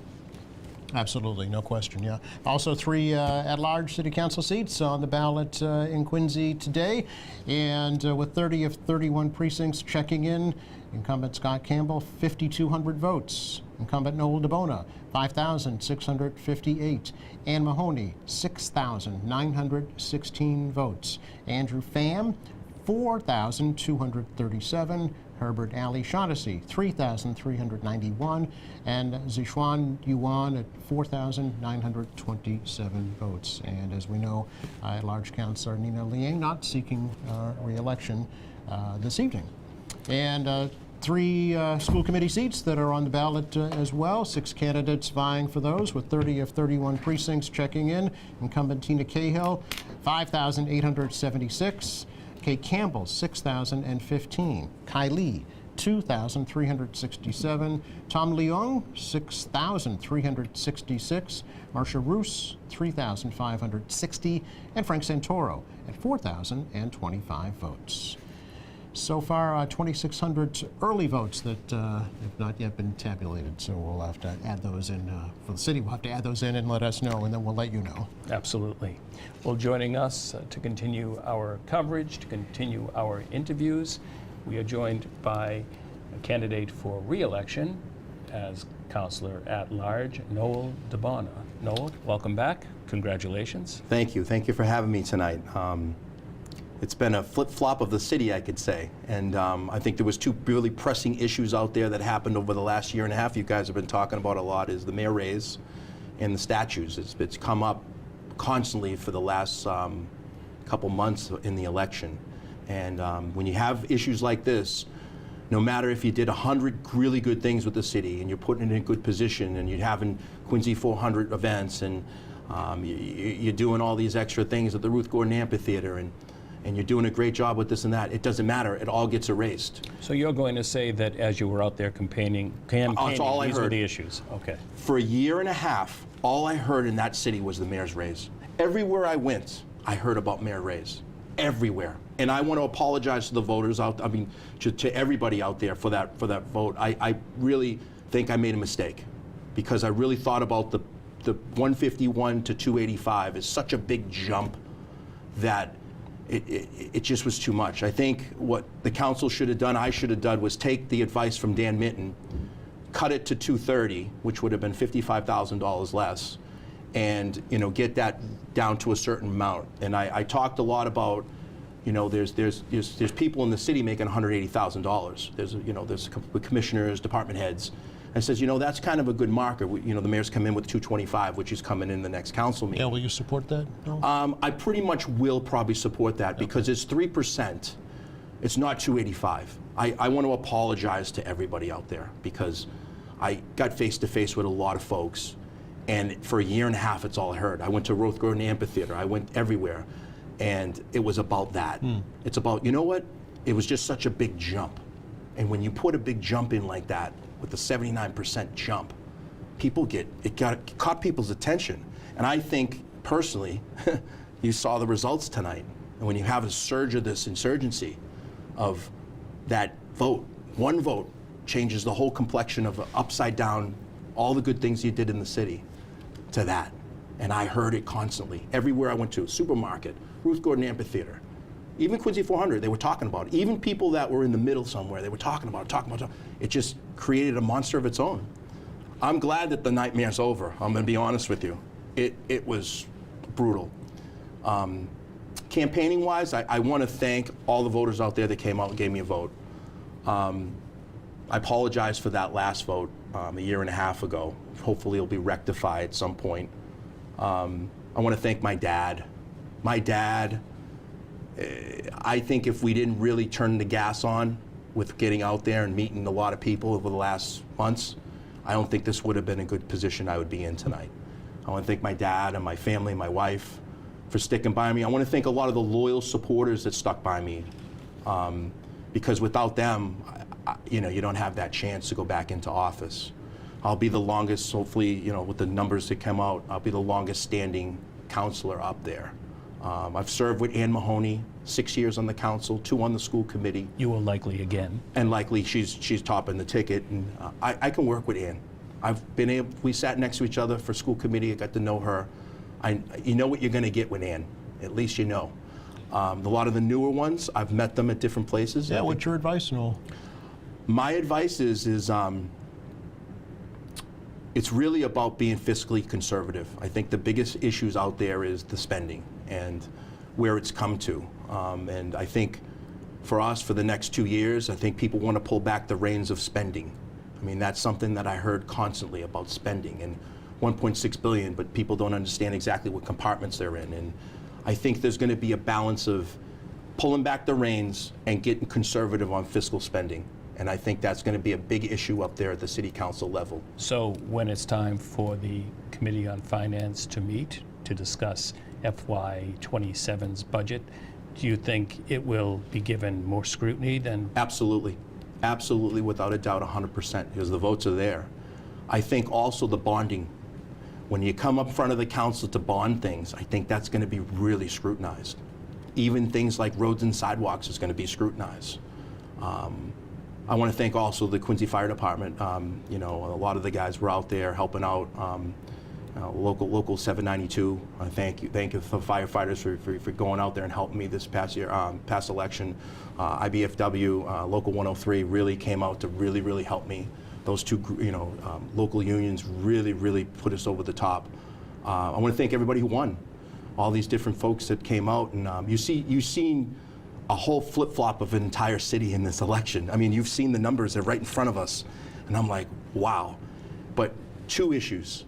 It's a 2-issue campaign about those 2 issues. And you know what? To be very honest with you, I don't blame the folks on the other side that said, you know what? Maybe this isn't right in government. And they kind of showed it with going out and voting. And I want to thank them for giving me an opportunity to come back to the council and be able to really balance it out. I heard about balance. I heard about things like that. And I think the mayor's going to have to take a hard look at tonight and what has happened with the city being flip-flopped. And he's going to have to come in with a totally different approach with how we spend in the city.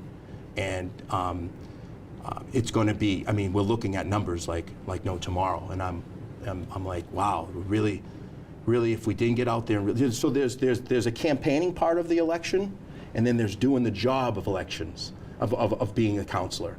And they're really almost totally different. Because you got to listen to the people. They're telling you this. I mean, people were coming in the polls and they were telling me this, that same 2 issues were coming up constantly. Now, get the record straight, in 2023, the council appropriated the funding. We didn't know it was going towards the statues. Now, when you have a lot of pressing issues that are basically controversial, sometimes you have to say, you know what, this is just a little too controversial with what's going on. I'm hearing it from all different sides. Maybe we could pull this back a little bit and listen to the folks a little bit. But one thing that people want to do is they want their voices to be heard. Ann talked about it a little while ago. They do. And they have every right to be involved in the conversation. When I was council president for those 2 years, I always let people voice their opinions. But So let me that's a ask you the council importance president of- responsibility. Let me ask you the importance of public comment at Yes. council meetings. You can do it. Now, years ago, the council came in and made a vote. I think it was a 5-4 vote. It was probably before my time. I think it was about 15 years ago where the council voted to not have open comment or a public forum, kind of like what school committee does.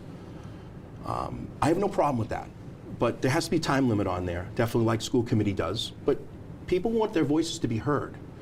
I wasn't in that position of being council president. I'm not going to put it on Ian Kane as the council president, but I'm not in that position to be able to run it. I'm not ordinance chair either. So those are run by certain chairmanships and presidents, and that's how it runs. And when I ran I ran the presidency in 2022 and 2023, I allowed people to voice their opinions. Public comment, and you got to allow that. And when people think that they're not able to get their point across or just have their voices be even heard, do you blame them? Which, this is what America's all about, right? I see you have notes on your paper plate there, Noel. Do you want to make sure you get everything? I got some numbers about the election, so I wanted to come in here before, because early voting has not been tabulated. Correct. Over at least 2,600 votes. So that's a lot of votes. Not We yet know a been lot of these elections. I don't see it going the other way, but I wanted to make sure I was okay with talking about this. But this is a shock. I think, what was the exact vote total? Do you have the percentages tonight? I didn't get the exact percentages. Is it 22%, 20%? For which The race? overall amount of people that voted. Voter turnout. Oh, so voter we're still- turnout. So we're still waiting for the clerk to tell us that. Because I think we were a little over 20%, which what my goal was to do, because it was 29.9% in the mayor race 2 years ago, and it was only 9.6 in the preliminary.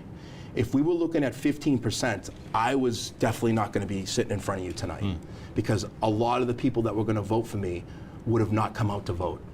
And that is a dangerous situation to have. So I needed to make it to the 20% marker. And that was my goal. I'm like, I got to get these people out. I have to do whatever I can to get people out to vote in this election. Because if they stay home and say, oh, they're okay, that's the question I was having out there. Oh, they're okay, they're just popular, it doesn't matter. When you have these pressing issues out there in the city and you're in front of it, you see a difference. Well, you did it, Noel. You did it, so I could be up here all night with you guys talking about this. No, you can't. But you can come back. You can come back. We'll have You can back certainly in. come back. We have, you know what, there's a lot more time to settle this and talk about it a little bit more. But I heard it every day for a year and a half. I went to Ruth Gordon Amphitheater many times this summer, and that's all I heard. And I went to different events, Hancock Adams Common, and all these great events and great things, and I constantly heard it. But we'll go back. I'll be able to do interviews with both of you, and We look forward to it. and we could talk a lot more in depth about all these things. But those were the things that kind of came out at me. That the campaign we ran, and another thing I did is I ran a real positive campaign. I never went negative. I never went down in that alley, and I hope it got me over the top. Well, once again, congratulations. Thank you. Thanks, Noel. Speaking of numbers, we're going to run them down one more time for folks. These are, again, 30 of 31 precincts reporting this evening. And you won't be reading from your plate. And I will not be reading from my paper plate, no. We have an actual computer in front of me that we can show you as well as I'm seeing them here. In the race for a councillor at large, and again, we've highlighted the leaders, if you will, for you to get a better look at how things are running. And incumbent Scott Campbell, 5,200 votes. Incumbent Noel DeBona, 5,658 votes. And Ann Mahoney looks like we'll get that third seat at 6,916 votes, and that is topping the ticket citywide. Once again, which she has done before. Looks like she's done it again this evening as well. Andrew Pham, 4,237. Herbert Ali Shaughnessy, 3,391. And Zishuan Yuan, 4,927. In the race for Ward 1, again, it looks like there is going to be an upset this evening. Incumbent Dave McCarthy, 1,310. Challenger David Jacobs, 1,650. So potential change in the Ward 1 council seat this evening. In race for Ward 3, also a potential, well, there will be a new Ward 3 councilor, Ian Kane not running for re-election. So Walter Hubley looks like right now will win the seat at 1,150, and Kathy Thrun 1,025. 5 of 5 precincts reporting today, not including early or mail-in voting. Again, just to keep reminding folks about that, because that could affect the outcome, especially in that race where it's so close. And I should mention that Kathy's numbers are impressive. For a first time out. Absolutely. No question, yeah. In the race for Ward 4, potential change there as well with the incumbent James Devine, 822, and Virginia Ryan, 852. So that really is one to watch when the early and mail-in is added. That could change that race for sure. And do you know what could trigger a recount? I don't. I believe it's up to the candidate to decide. I don't know if there's an actual threshold that has to be met to trigger an automatic recount, but we will wait and see on that. It's been a long time since there's been a recount here in Quincy. I think it goes back to the Phelan Sheets mayoral race. Yes, Absolutely. many years ago, yes. In the race for Ward 5, a potential change here as well with the incumbent Dan Minton, 898, challenger Maggie McKee, 1,293. 6 of 6 precincts reporting today. And again, Maggie, first-time candidate. Indeed, yes.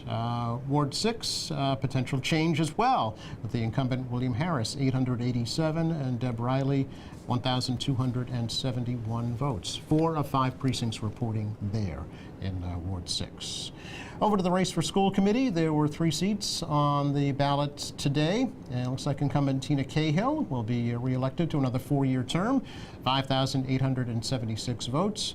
And some newcomers, Kate Campbell, 6,015, and Tom Leong, 6,366.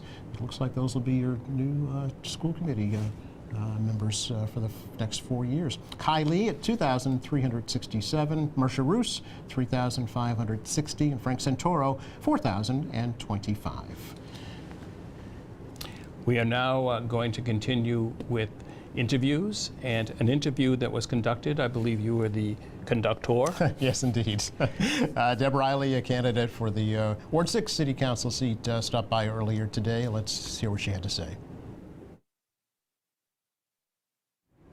Deb Riley is joining us, our election coverage here on Quincy Access Television, to talk about her campaign for the Ward 6 City Council seat. Great to see you again, Deb. Good to see you, Joe. Happy to be back here. And I see by the sticker you've already voted. I was number 1 at Ward 6, Precinct 5 this morning. Is that right?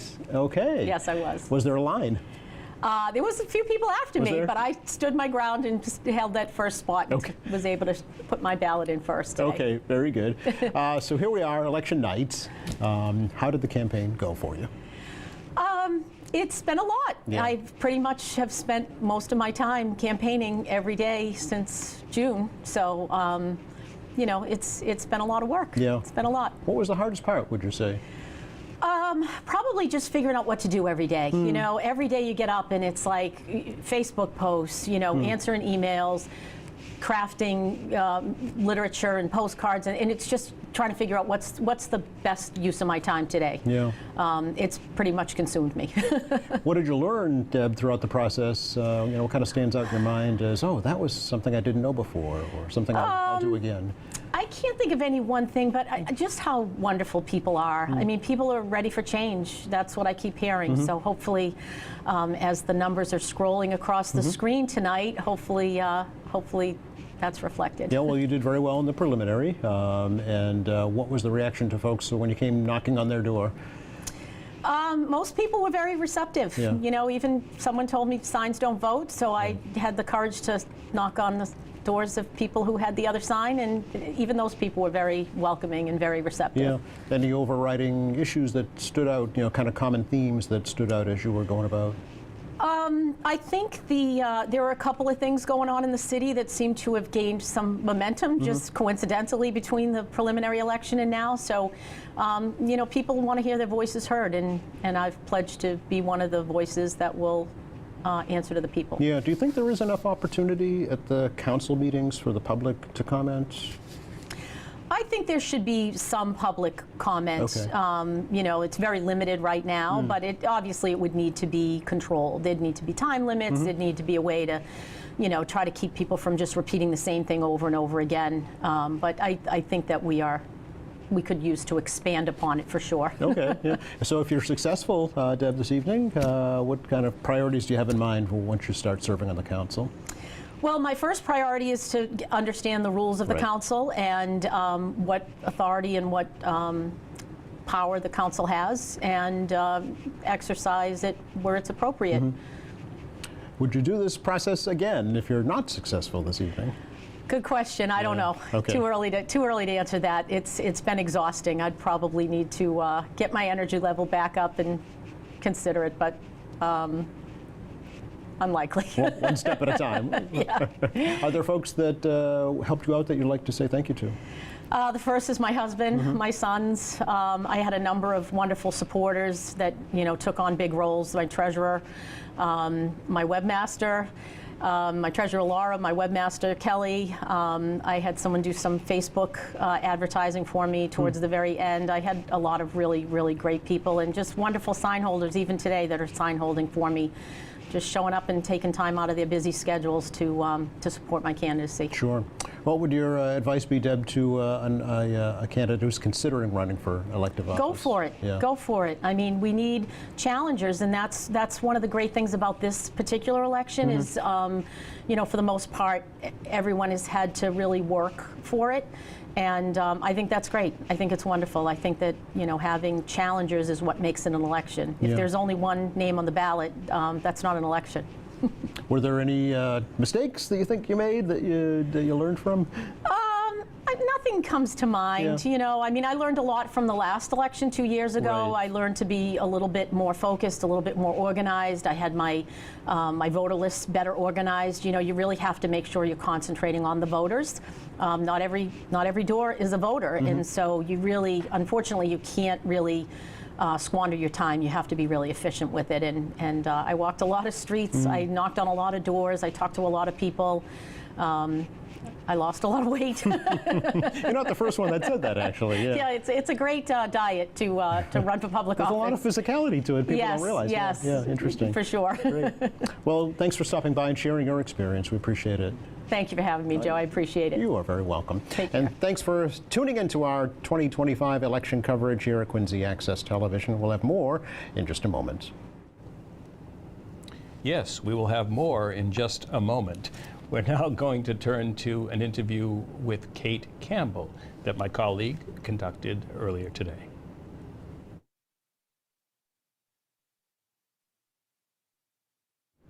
Today we welcome Quincy School Committee candidate Kate Campbell, stopping by to tell us about how the campaign went for her and how she hopes it will come out tonight. So Kate, thanks for coming over, first of all. Hey, thanks for having me, Joe. Yeah, a pleasure to talk to you about this. Last time we chatted, it was before the preliminary election, right? So here we are. You've made it to the final. How did it go? I'm feeling positive, hopeful. I hope it, you know, I hope the end result is what I want. I think the whole experience has been a really nice experience for me.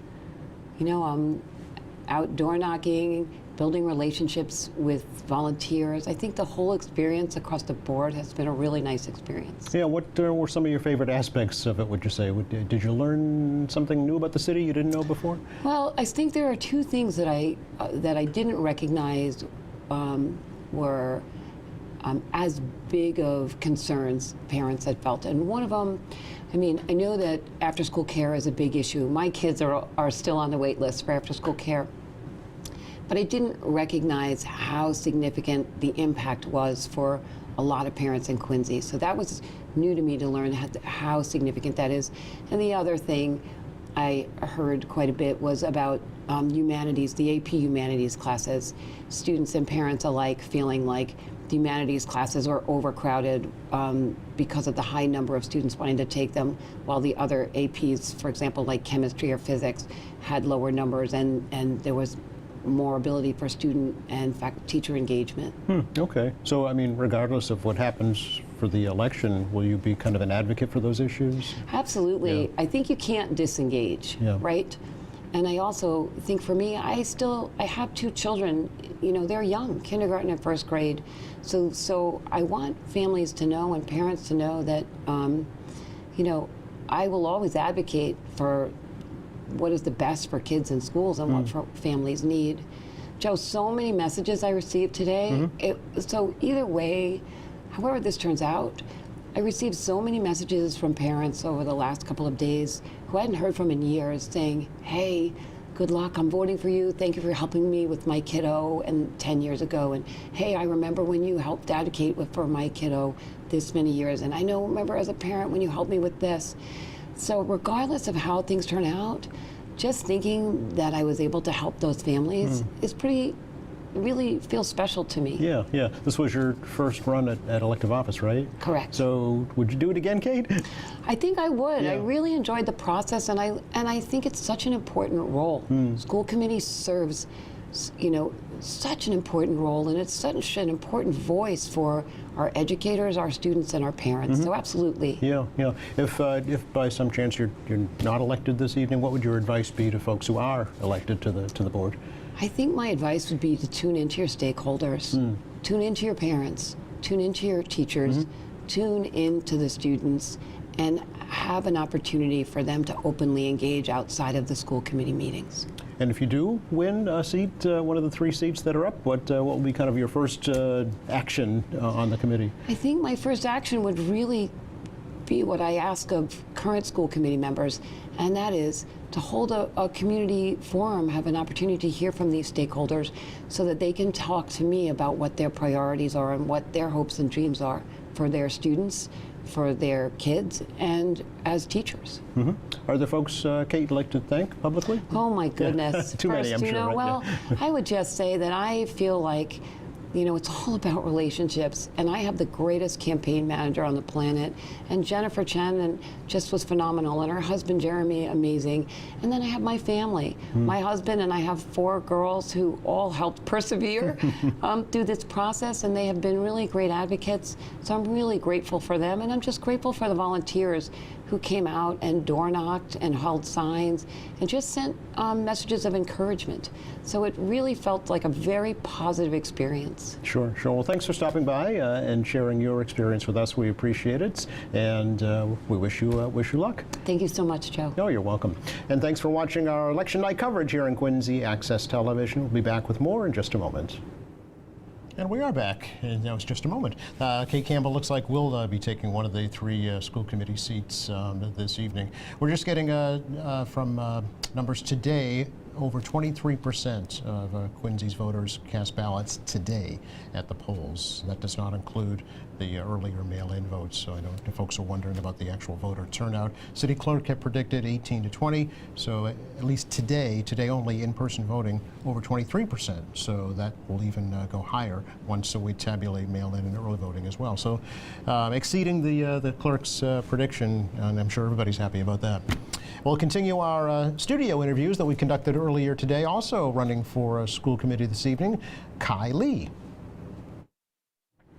Kai Lee is one of the 6 candidates vying for 3 seats on the Quincy School Committee for today's city election, and he's here with us now to tell us how the campaign went. Kai, thanks for stopping by. Hi, Joe. Good seeing you again. Good to see you. Thank you for inviting me over. You're very welcome. Campaigning is it's something else. First time, right? First time, yeah. What did you learn, Kai? It's a big city. Yeah. There's a lot of people to meet. Yeah. Quincy, I had the idea that Quincy is great, but it's even greater meeting all the different folks. Really? Yeah. What did you learn about the city that you didn't know prior? People care about schools. They want the best for the children. There's different people who see certain things differently, different priorities. So it's learning about it, because this area, they care about certain things more so than, say, a different area. Yeah, what areas kind of stood out to you as folks caring about the most? So there's a certain group that are, they're concerned about like the food that their kids have at the schools. So that's something I'm interested in learning a little bit more about. If I'm fortunate enough to get on the school committee, see what that process is more like. We did have a presentation of what kind of food is offered to the kids earlier this year at one of the school committee meetings. They brought samples out, which was pretty cool. So I'm interested in knowing a little bit more about that. And then at Lincoln, they redid the kitchen, and now they're able to cook food there instead of having it cooked in, I believe, North Quincy and shipped over. I see. So that's always the plus. Okay. And I know at Southwest, there's a full-on kitchen there. There's a bunch of people working there making fresh food for our kids. Yeah. So you're talking about being culturally correct for the menu? Is that No, not Okay. just that, like the different options. Oh, okay. And then the freshness of the food that's available. Interesting. Okay. Yep. Any other overriding themes that stood out while you were out knocking on doors? They just want the best for the kids. Yeah. That's the main thing. Yeah. What do you want for the kids, Kai? If you are elected, what would be kind of your first priority? Yes, again, first-time candidate, and I don't have a background in the school system. So but you have kids in the school system. I do have kids in the school system, so I am plugged in a little bit on that end. But then to sit and learn more about what's going on, and then talk to parents, families, and see what their thoughts are, and then kind of channel what their thoughts are and bring it to the school committee. Yeah. Do you think that the system currently serves your children well? I think it does. Yeah. My kids have a good time in school. Their grades are, don't tell them this, but they're more than good. Okay. But I'll tell them, where's the other points? Right. You know. So. Okay. I think that personally, they do serve me, the school serves me well, my family well. I want to make sure that that's the case across the board. Okay. But within the schools, the different kids that go there, and bigger across the district. Did the issue of the MCAS exam come up at all during the campaign, Kai? Not too much. Not so much? No, Okay. no, All right. I don't think I really heard too much about that. How do you feel about it personally? Personally, it's not a requirement for graduation anymore. Yeah, it's not a requirement, but I guess I feel that there needs to be some sort of standard. Whatever that standard is, we need to be able to apply it across the board in our district. And even better is if we have neighboring districts or just a good-sized coalition that this is what we determine as the requirements of graduating, and we all meet that. Okay. Because I don't want standard. I would rather not have a standard here or a standard here. That's not called being a standard anymore. Are there folks you'd like to thank, Kai, for helping you on your campaign? Yes, I'd like to thank my wife. She wasn't too hot about it at first, but then I think it kind of, she started to warm up about it. My kids are super excited about it. My family, my friends, the supporters. Sure. So. Great. Well, I wish you luck. I thank you for stopping by, sharing your experience with our viewers. Thank you so much. Could I say two things too? Two things. Okay. So I'd like to thank also everyone coming out to vote, whether it's for me or not. That doesn't matter. Right. We want engaged citizens. So I'd like to thank everyone that came out to vote. Also like to thank school committee member Guttrow and Emily Lebo for their years of service. Sure. Great. And then giving us opportunity, the new folks, to run. Well, thanks again. Thank you. You're welcome. And thanks for watching us here at Vote 2025 on Quincy Access Television. We'll be right back. I have to say that all of these interviews and, of course, the numbers make the program. So certainly thank you to all the candidates who participated this evening. And continuing with the candidates, a candidate for re-election. He was actually unopposed. Actually, before we do that, we're getting numbers as we speak. Oh boy, okay. From City Hall. Hold up.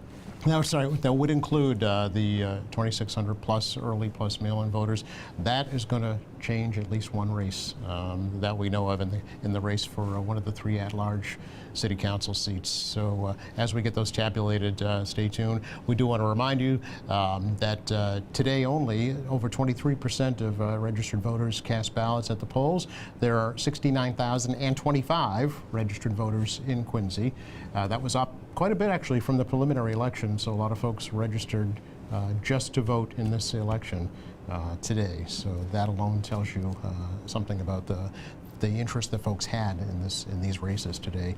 And if you're just joining us, as Noel DeBona, the at-large councilor, said, there's been an overall swell of change in the city this evening for sure on the city council.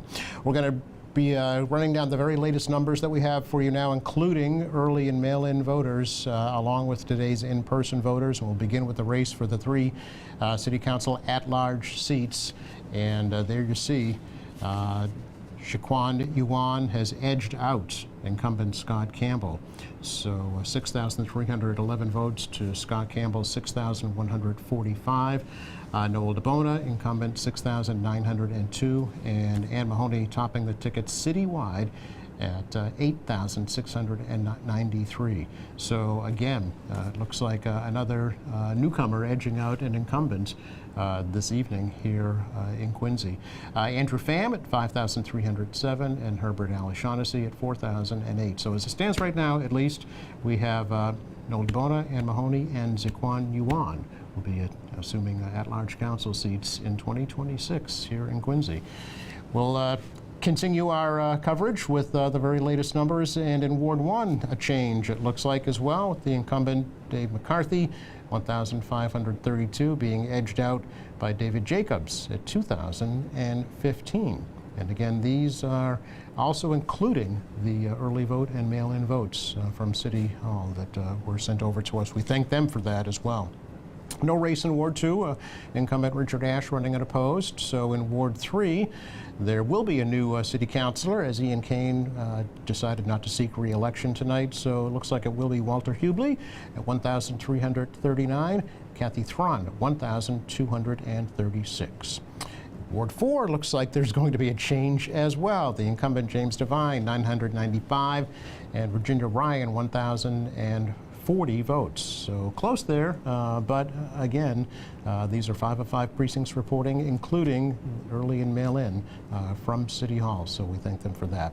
In the race for Ward 5, it looks like there is going to be a change. Incumbent Dan Minton at 1,048 and Maggie McKee, 1,621 votes, 6 of 6 precincts reporting. Do keep in mind these are unofficial results.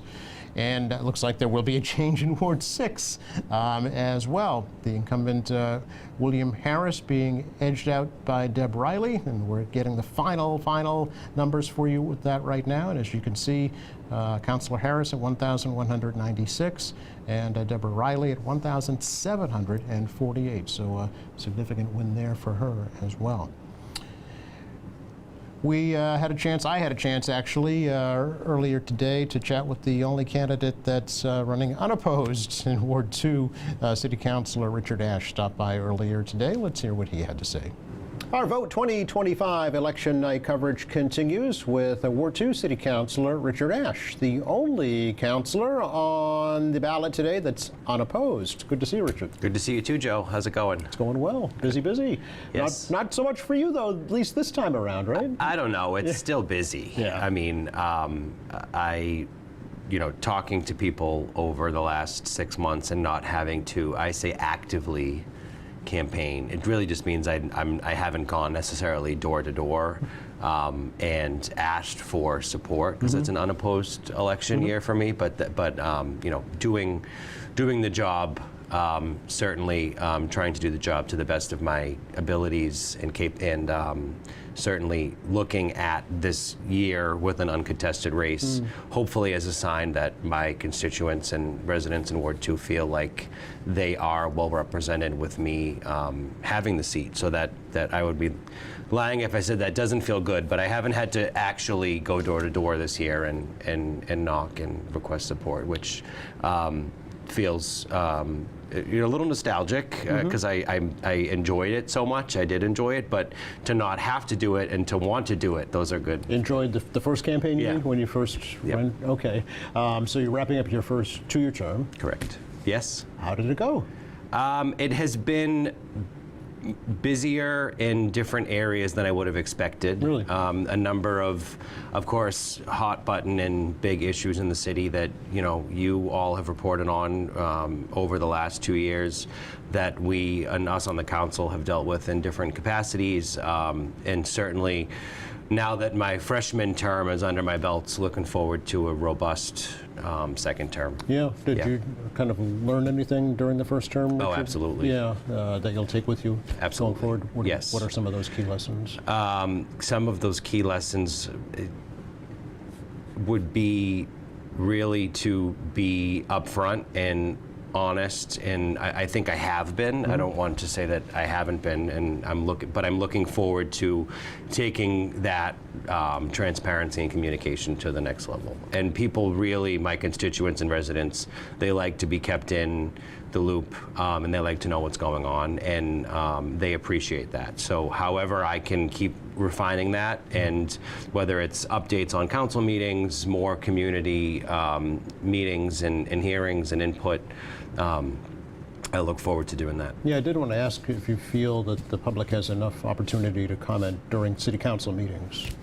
No. Okay. I don't. And I'm hoping we can work on that as a body and put a public comment period in. I know I've thought about it in the past, discussed it a bit in the past, and I think akin to the school committee that we would really benefit from that. Not only would the public feel like they're involved and included in our meetings, but it would give the counselors really a dedicated time to hear from folks, and it would maybe even cut down on, say, the emails or phone calls or direct one-on-one communication, because the folks at home would feel like they were given a platform to tell us their thoughts on a certain issue. Right. I have quarterly office hours. Those are usually on a Thursday. I don't have the date for the fall ones, but they'll be in my newsletter, which is coming out. And that's a good time for folks to talk to me one-on-one. Of course, I'm always available via email or phone as well, but giving a platform that is recorded, that is a public hearing. I think it would really be beneficial to everybody. With 2 years under your belt now, what would your advice be to some of the new incoming candidates? Oh, that's a good one. I don't know if... I think everyone is so different that I don't know that there's necessarily a playbook, or that there's supposed to be, because it's a professional position, it's an elected position, but it also has so much to do with each different personality type and how they choose to handle that seat and what they choose to do, how they know the people in their ward, the ward itself, the constituents and the residents.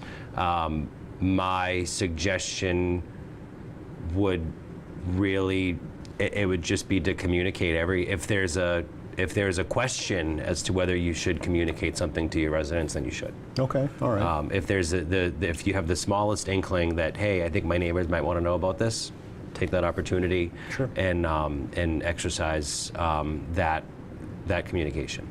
Are there folks you'd like to thank, Richard, to help you with this campaign? Absolutely, yes. My committee, we had a great standout last week. We probably had about 20 or so people, did a nice sign holding, supporter appreciation lunch, and that core group that I've been able to retain since from the first election 2 years ago has been great and certainly helpful. Everybody on the council, the current councilors that have made my first term great in many ways, and I know certainly we'll see at least two new faces after January. So I welcome those new councilors as well, and look forward to working with them. Sure. Well, thanks for sharing your experience with us. We appreciate it. Thank you. No, you're welcome. And thanks for watching us here, 2025 Election Night coverage at Quincy Access Television. We'll have more in just a moment. Yes, thanks for watching us. I do want to make a note to all the councilors that have been elected to the post of either councilor at large or ward councilor and school committee, that Quincy Access Television has programs that we do feature these elected positions. We do offer In Your Neighborhood, a program that we interview ward councilors. We also have a conversation with councilors at large. And Joe, you have AM Quincy and Currently in Quincy. So those are all programs that we invite elected officials to join us on. So please do take us up on that offer. We'd like to continue to keep the conversation open. Certainly, and a lot of new faces that'll be joining us on those programs. A really historic night, I would say, here in the city of Quincy this evening. 7 new city councilors will be joining the city council. Only councilors Noel DeBona and Richard Ashe are returning for 2-year terms. So if that doesn't say upset, I don't know what does. It's really quite an astounding evening, given the fact that only 23% of voters turned out at the polls. That's from the city clerk's office. A 22.97% voter turnout with an in-person early voting and mail-in voting. So that percentage of voters was able to make a sea change in the elected body here in the city of Quincy this evening. And speaking of historic changes, let's take a look at the final numbers, unofficial results for you. We'll begin with the race for the 3 at-large seats on the city council.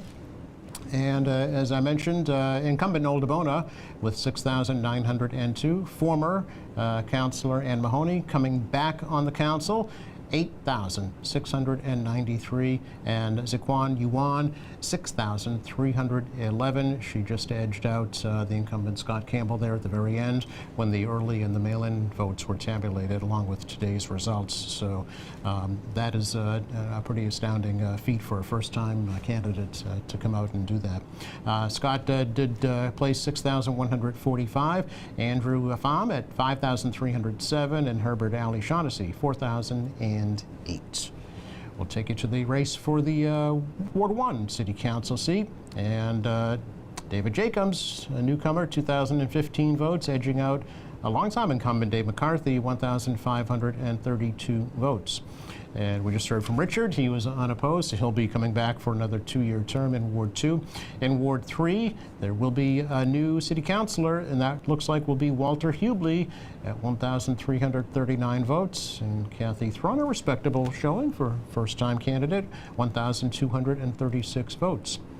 Change in Ward 4 as well. The incumbent James Devine, 995, being edged out by Virginia Ryan at 1,040 votes. Close race there in Ward 4. In the race for Ward 5, incumbent Dan Minton at 1,048, being edged out by newcomer Maggie McKee, 1,621. Also a change in Ward 6. Longtime incumbent Bill Harris, 1,196, being edged out by Deborah Riley, 1,748. And there'll be school committee changes as well. And 3 seats up for grabs this evening. Incumbent Tina Cahill getting back on for another 4-year term, 7,080 votes. Kay Campbell even doing a little better than the incumbent at 7,421. And newcomer Tom Leung, 8,083. So very Top that respectable ticket. for sure in the school committee. Yep.